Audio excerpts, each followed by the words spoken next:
Larry Holmes was born on November 3, 1949. Holmes was the fourth of 12 children born to John and Flossie Holmes.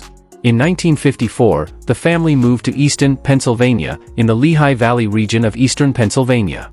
Holmes' father went to Connecticut, where he visited the family every 3 weeks and worked as a gardener until his death in 1970. "He didn't forsake us," said Flossie Holmes. "He just didn't have anything to give." The family survived on welfare. To help support his family, Holmes dropped out of school when he was in the 7th grade and went to work at a car wash for $1 an hour. He later drove a dump truck and worked in a Lehigh Valley quarry.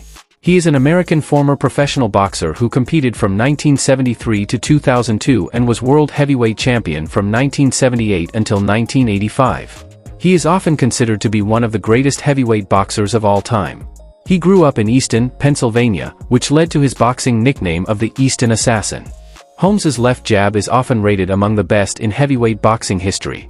In addition to holding the WBC heavyweight title from 1978 to 1983, Holmes held the Ring Magazine and Lineal heavyweight titles from 1980 to 1985 and the inaugural IBF heavyweight title from 1983 to 1985.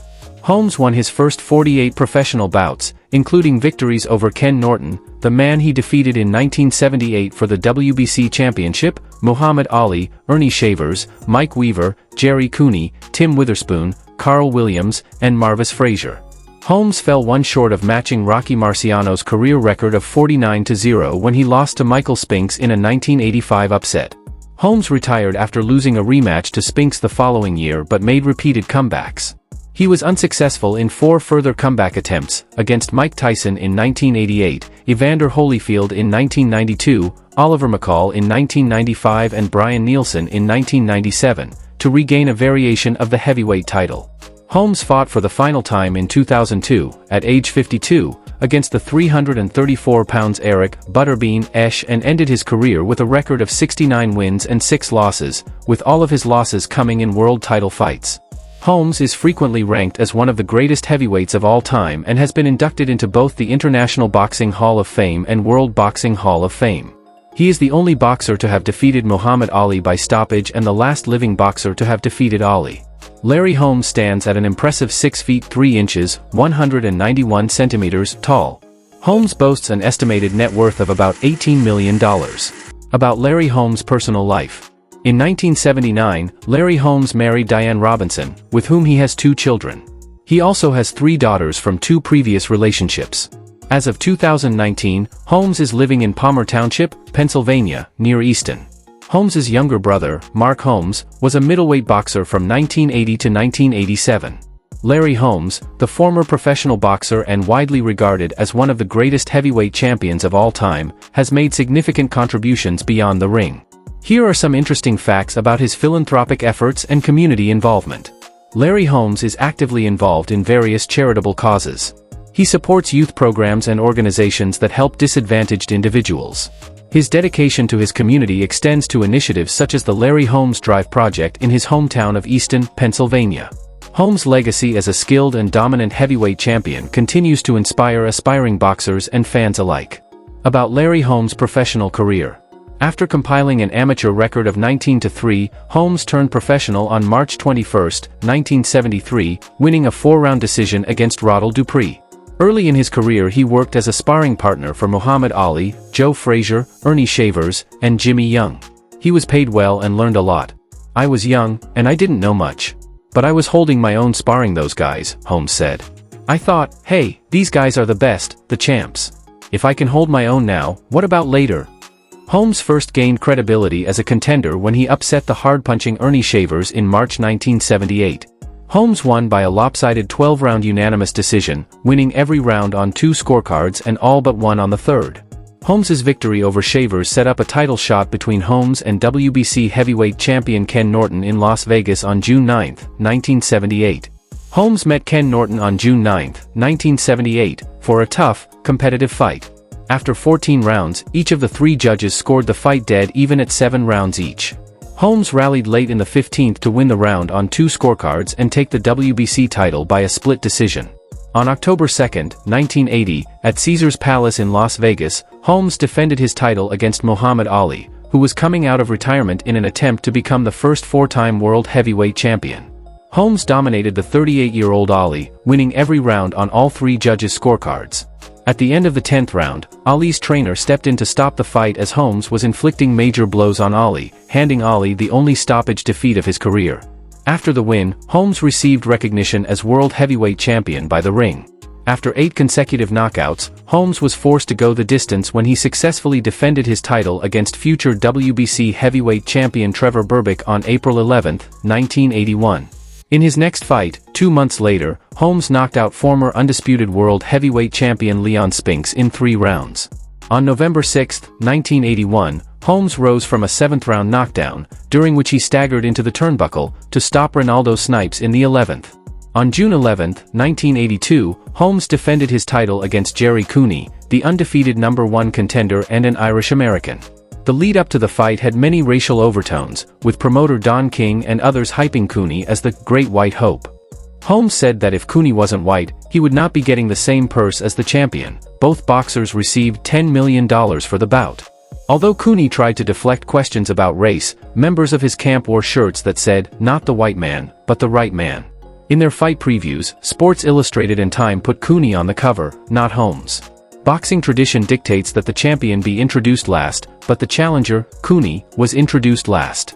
Holmes's next 2 fights were one-sided decision wins over Randall, Tex Cobb and ex-European champion Lucien Rodriguez.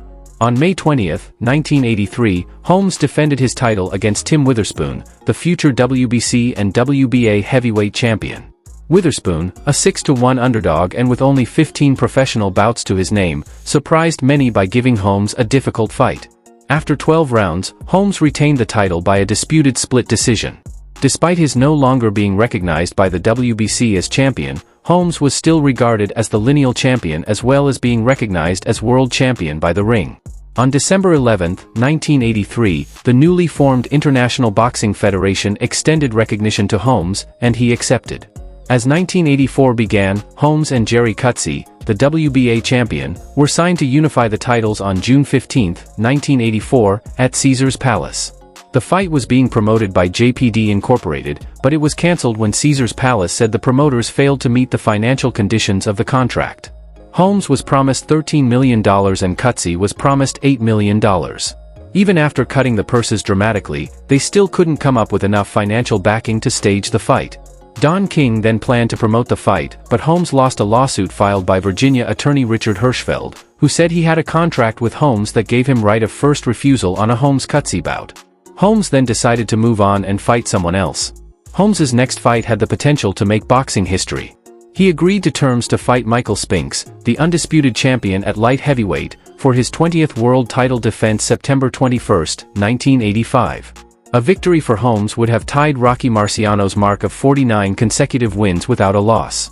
Spinks, meanwhile, was looking to join Bob Fitzsimmons as the only other boxer at the time to win titles at both light heavyweight and heavyweight. In addition, if he defeated Holmes, Spinks would become the first ever reigning light heavyweight champion to win the heavyweight title. On November 6, 1986, 3 days after his 37th birthday, Holmes announced his retirement. On January 22, 1988, Holmes was lured out of retirement by a $2.8 million purse to challenge reigning undisputed world heavyweight champion Mike Tyson. Tyson dropped Holmes in the 4th round with an overhand right. Holmes got up, but Tyson put him down 2 more times in the round, and the fight was stopped. It was the only time Holmes was knocked out in his career. After the fight, Holmes again retired. Holmes returned to the ring in 1991 and became a much more active fighter, usually fighting on USA Tuesday Night Fights cards every few weeks against up-and-comers and journeymen. After 5 straight wins, he fought Ray Mercer, the undefeated 1988 Olympic gold medalist, on February 7, 1992. Holmes pulled off the upset and won by a 12-round unanimous decision. Holmes later claimed that he fought Mercer in spite of having a detached retina. The win got Holmes a shot at Evander Holyfield for the undisputed World Heavyweight Championship. On June 19, 1992, Holyfield defeated Holmes by a 12-round unanimous decision. On April 8, 1995, he fought Oliver McCall for the WBC title. Holmes lost by a close 12-round unanimous decision. 2 of the judges had him losing by 1 point, while the other judge had him losing by 3 points. Holmes was back in the ring 5 months later, resuming the pace he had set since his comeback.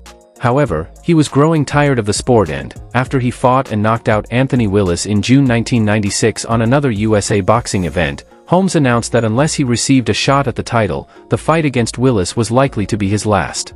On January 24, 1997, Holmes got his last opportunity to fight for a heavyweight championship when he traveled to Copenhagen to fight undefeated International Boxing Organization champion Brian Nielsen. Nielsen won by a 12-round split decision to retain the title. Holmes and George Foreman signed to fight on January 23, 1999, at the Astrodome in Houston. Foreman called off the fight several weeks before it was to take place because the promoter failed to meet the deadline for paying him the remaining $9 million of his $10 million purse. Foreman received a non-refundable $1 million deposit, and Holmes got to keep a $400,000 down payment of his $4 million purse. Holmes's next two fights were rematches with old foes. On June 18, 1999, he stopped Bonecrusher Smith in 8 rounds, and on November 17, 2000, he stopped Mike Weaver in 6. Holmes's final fight was on July 27, 2002, in Norfolk, Virginia, in which he defeated Eric Butterbean Esch in a 10-round unanimous decision. Holmes was inducted into the International Boxing Hall of Fame in 2008. About Larry Holmes' house. Larry Holmes, the former heavyweight boxing champion, resides in a splendid home in Easton, Pennsylvania. This luxurious property spans over 9,000 square feet and boasts 4 bedrooms, 7 bathrooms, and a host of amenities. Let's take a closer look. The house is situated in Easton, Pennsylvania, a delightful and entertaining place to live. The house boasts 4 spacious bedrooms and 7 well-appointed bathrooms. The property includes almost 8 parking spaces across 3 separate garages. An inviting outdoor pool adds to the allure.